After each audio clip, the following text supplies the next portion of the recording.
Subject కి ఒక teacher ఉంటారు, అన్ని సబ్జెక్టులు నన్ను చదవమంటారు. ఇంత చిన్న బుర్రలో అన్ని ఎలా నింపాలి? Class work, home work, fair notes అంటారు. సబ్జెక్ట్ కి 3 బుక్స్ పెట్టి బ్యాగ్ నింపుతారు. ఇన్ఫాక్ట్ నా బరువు కన్నా నా బ్యాగ్ బరువే ఎక్కువ.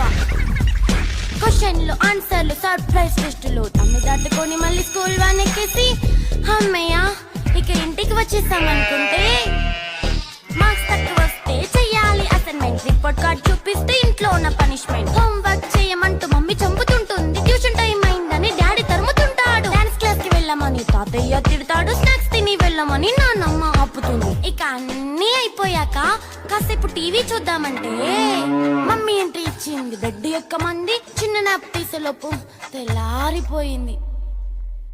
అయ్యో మళ్ళీ మొదలు ఈ స్కూల్ కష్టాలు.